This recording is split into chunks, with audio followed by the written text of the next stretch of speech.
नमस्कार। आज मैं एक ऐसे महापुरुष की कहानी बताने जा रहा हूं जिसने आज़ाद होकर जिया और शहीद भी हुए तो वो आज़ाद होकर ही शहीद हुए। बात 1921 और 22 की है, जब संपूर्ण भारतवर्ष में असहयोग आंदोलन चरम पर था। गांधी जी के नेतृत्व में हर गांव, हर शहर में असहयोग आंदोलन की अलख जगी हुई थी। स्थानीय स्तर पर छोटे छोटे नेता उस आंदोलन को गति देने में सक्षम थे, कार्य कर रहे थे। क्या बच्चे, क्या बड़े, क्या माताएं बहनें, सब के सब इस आंदोलन का हिस्सा बन चुके थे। लेकिन अचानक एक ऐसी घटना होती है जिसका नाम था चौरी चौरा कांड। उस घटना के बाद इस असहयोग आंदोलन को वापस ले लिया गया और संपूर्ण भारतवर्ष में वह आंदोलन नेतृत्व विहीन हो गया। अंग्रेजों ने इस बात का फायदा उठाया और गांधी जी और छोटे छोटे स्थानीय स्तर के नेताओं को गिरफ्तार कर लिया।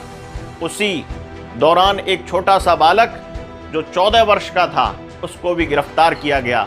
नाम था चंद्रशेखर।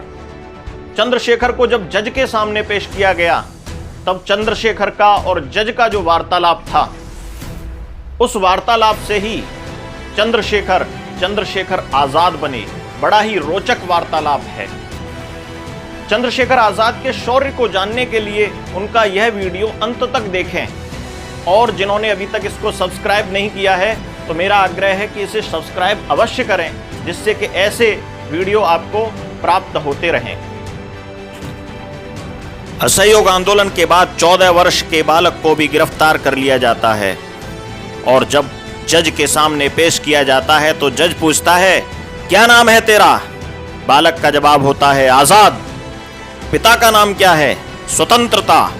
तेरे घर का पता क्या है? बालक कहता है, मेरे घर का पता है जेल खाना। और उसी दिन से लोग उसे चंद्रशेखर आजाद नाम से बुलाने लगे। इंकलाब की आवाज जब भी चट्टान हिलाती है, समझ लेना ये आवाज हिंदुस्तान से आती है। जज के साथ बालक चंद्रशेखर का कोई मजाकिया वार्तालाप नहीं था ये, बल्कि सीधे सीधे सिस्टम को चुनौती थी। नहीं होता होगा अंग्रेजों के राज्य में कोई सूर्य अस्त, पर फिर भी एक छोटे से चमकते हुए सूर्य ने अपने साहसिक जवाबों से अंग्रेजों की सत्ता को बौना कर दिया था। लेकिन उम्र कम होने के कारण अंग्रेजों को उसे छोड़ना पड़ा। मां चाहती थी कि बेटा संस्कृत का विद्वान बने, इसलिए काशी विश्वविद्यालय में प्रवेश कराया। पर आजाद भारत की आजादी तक चैन से बैठने वाले लोगों में से नहीं थे। जलियांवाला बाग के वो सैकड़ों निर्दोष जिन्हें जनरल डायर ने बड़ी बेरहमी से मार डाला था, निहत्थे आंदोलनकारियों की पीठ पर पड़ती अंग्रेजों की वो लाठियां, अनगिनत अत्याचार आजाद को चैन से सोने नहीं देते थे। और आखिरकार क्रांति का सहारा लेने पहुंच गए राम प्रसाद बिस्मिल के पास, क्रांतिकारियों के संगठन में भर्ती होने के लिए।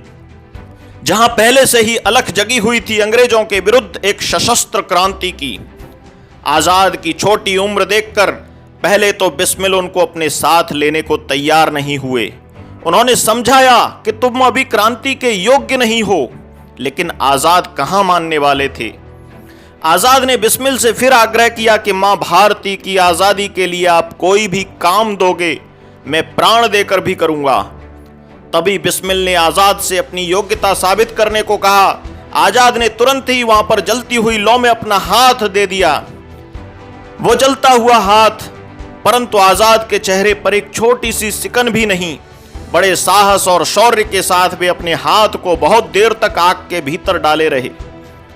बिस्मिल उनके इस साहसिक कारनामे को देखकर प्रसन्न हुए। क्रांति के लिए मां भारती की सेवा में बिस्मिल को ऐसे ही युवाओं की जरूरत थी। वहां पर आजाद की मुलाकात अनेकों क्रांतिकारियों से हुई। एक बार जब राम प्रसाद बिस्मिल और अशफाक उल्लाह खां के नेतृत्व में काकोरी रेलवे स्टेशन पर अंग्रेजों का खजाना लूटा गया, तो इस कार्य की योजना के लिए क्रांतिकारियों में पत्राचार होना था, जिसकी जिम्मेदारी चंद्रशेखर आजाद को दी गई। आजाद पत्राचार में कुछ इस तरह माहिर थे कि उन्होंने प्रत्येक पत्र की भाषा में कोडवर्ड लिखा था, जिससे अंग्रेजों की खुफिया एजेंसियां भी उनको समझ नहीं सकी। अंग्रेजों को भनक न लग पाने के कारण ही क्रांतिकारी काकोरी में अंग्रेजों के खजाने को लूटने में सफल हो गए। आज भी आजाद के लिखे हुए वो पत्र लखनऊ के म्यूजियम में रखे हैं, जिनकी वजह से यह ऐतिहासिक कार्य सफलतापूर्वक अंजाम तक पहुंच पाया। अशफाक उल्लाह खां को फैजाबाद की जेल में फांसी दी गई। जब उनका पार्थिव शरीर शाहजहांपुर लाया गया, वहां एक सूट बूट में अंग्रेज जैसा दिखने वाला शख्स पहुंचा और उसने कहा, मैं शहीद आजम को देखना चाहता हूं। उस आदमी ने अशफाक उल्लाह खां के पार्थिव शरीर के दर्शन किए और गायब हो गया। वो कोई और नहीं, चंद्रशेखर आजाद थे। जब यह बात अंग्रेजों को पता चली तो ब्रिटिश सरकार अपनी तमाम कोशिशों के बावजूद उनको ढूंढ नहीं पाई। भगत सिंह, सुखदेव, राजगुरु, चंद्रशेखर आजाद के द्वारा सैंडर्स की जब हत्या की गई, तब आजाद को पुलिस ढूंढ रही थी। तभी एक और घटना हुई।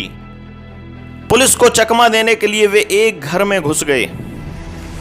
उस घर में एक विधवा मां और बेटी रहते थे। पहले उन्होंने चंद्रशेखर आजाद को डाकू समझा और कहा कि हमारे पास तो कुछ भी नहीं है, मेरे पास तो बहुत गरीबी है बेटा, मेरे पास तो अपनी बेटी के विवाह के लिए 5,000 रुपए तक नहीं है। आजाद ने उनको अपना परिचय दिया और कहा कि मुझ पर अंग्रेजों ने 5,000 रुपए का इनाम रखा है, अगर आप चाहें तो उनको मेरी खबर देकर उनसे 5,000 रुपए ले सकती हैं, आपकी बेटी का विवाह संपन्न हो जाएगा। तभी उस बेटी ने चंद्रशेखर आजाद से कहा कि भैया, आप देश को आजाद कराने के लिए घूम रहे हैं, न जाने कितनी बहू बेटियों की इज्जत आपके भरोसे है, मैं ऐसा हरगिज नहीं कर सकती। उस बेटी ने चंद्रशेखर आजाद के हाथ में एक रक्षा सूत्र बांधकर देश सेवा का वचन लिया। सुबह जब मां बेटी की आंख खुली तो देखा कि चंद्रशेखर आजाद जा चुके थे और बहन के तकिए के नीचे 5,000 रुपए रखे हुए थे। साथ में एक पत्र भी लिखा हुआ था, यह भेंट मेरी प्यारी बहना के लिए। उन दोनों मां बेटी के आंखों में आंसू बहने लगे। ऐसा था चंद्रशेखर आजाद का व्यक्तित्व। भगत सिंह को जब कैद कर लिया गया था तो चंद्रशेखर आजाद उनको छुड़ाने के लिए अपने एक साथी के साथ अल्फ्रेड पार्क में योजना बनाने लगे। तभी किसी खबरी ने उनकी खबर अंग्रेजों को दे दी। अंग्रेजों ने सैकड़ों की संख्या में हथियारबंद पुलिस बल आजाद को पकड़ने के लिए भेजा। वे चारों तरफ से घिर गए। तब उन्होंने अपने साथी को पेड़ों की आड़ में भगाने में मदद की और अकेले ही पेड़ का सहारा लेकर अपनी रिवाल्वर के दम पर अंग्रेजों का मुकाबला करने लगे। उनकी प्रत्येक गोली से एक अंग्रेज सैनिक की मौत होने लगी। सैकड़ों की संख्या का पुलिस बल आजाद के हौसलों के आगे पस्त हो गया। जब आजाद की रिवाल्वर में केवल एक ही गोली बची तो उन्होंने स्वयं को वह गोली मार ली, जिससे कि वे अंग्रेजों की पकड़ में ना आ सकें। दुश्मनों की गोलियों का हम सामना करेंगे, आजाद ही रहे हैं, आजाद ही मरेंगे। अंग्रेजों में उनका इतना खौफ था कि मृत्यु के बाद उनकी लाश के नजदीक जाने तक अंग्रेजी पुलिस को डर लग रहा था। अंग्रेजी सत्ता को हिला देने वाला ऐसा व्यक्तित्व था आजाद का।